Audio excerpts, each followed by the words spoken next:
pokladám priestor, kde sa prezentácia tejto knihy uskutočňuje za veľmi symbolický, pretože je možno trochu málo známou skutočnosťou, že komunisti tento priestor pripravili na realizáciu tzv.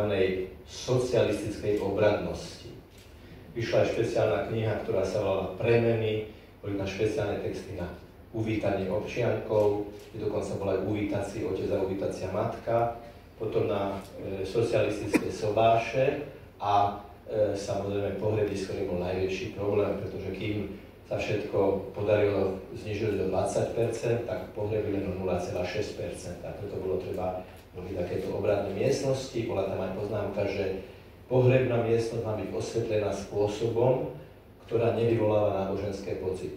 Čo doteraz teda neviem presne, čo znamená.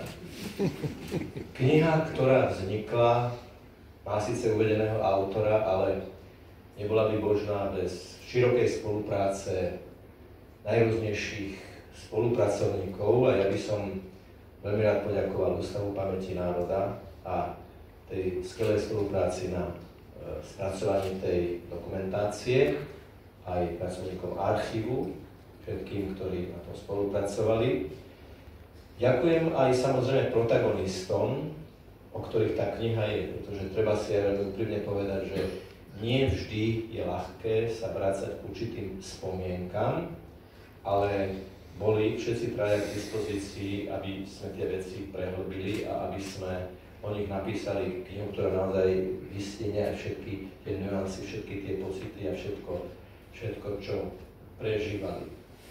Ďakujem recenzentom, Jánovi Šimulčíkovi, ktorý tu je, a Robertovi Lecovi, ktorý sa ospravedlnil, nemohol prísť, pretože aj spôsob, akým boli napísané tie recenzie, mi veľmi pomohli v tom, aby som ešte dôslednejšie doplnil niektoré dokumentácie. A samozrejme ďakujem aj všetkým, ktorí boli ochotní akýmkoľvek spôsobom zaspomínať a tie spomienky aj dali k dispozícii do tejto knihy. To poďakovanie potom všetkým ostatným je tam uvedené.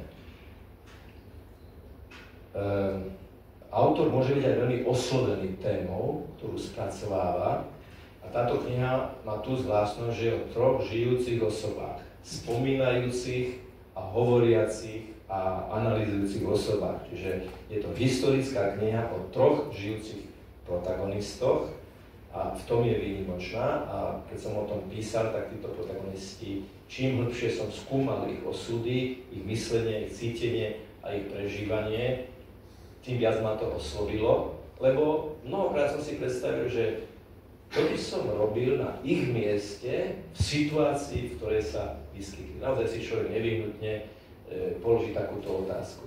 Lebo nie je možné takúto knihu spracovávať s chladnokrvnosťou historika, ale nevyhnutne, keď človek aj osobne pozná tých, o ktorých píše, tak aj tá emócia tam nastupuje. Čiže ja by som dnes na tomto mieste vám chcel poďakovať za svedectvo, ktoré som vycítil z toho, čo som čítal.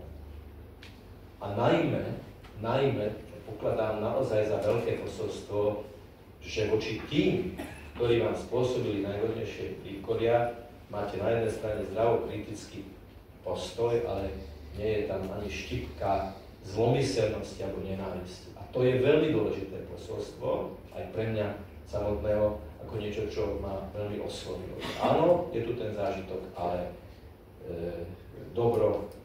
iba dobrom sa dá premáhať zlo. Prajem si, aby tí, ktorí budú čítať túto knihu, ju vnímali aj ako isté memento.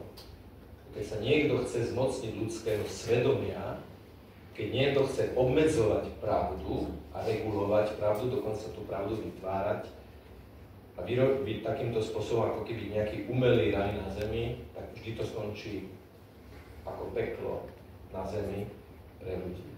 Takže ešte raz veľmi pekne ďakujem všetkým, ktorí na tom spolupracovali a prosím Pána, prosím Boha za to, aby tí, ktorí to budú čítať, to vnímali aj ako svedectvo o tom, že nie je taká doba a nebude taká doba, v ktorej by človek nebol postavený do výzvy mať priamu, rovnú chrbticu a žiť v pravde, nech to stojí, čo to stojí. A vy ste toho svedkami.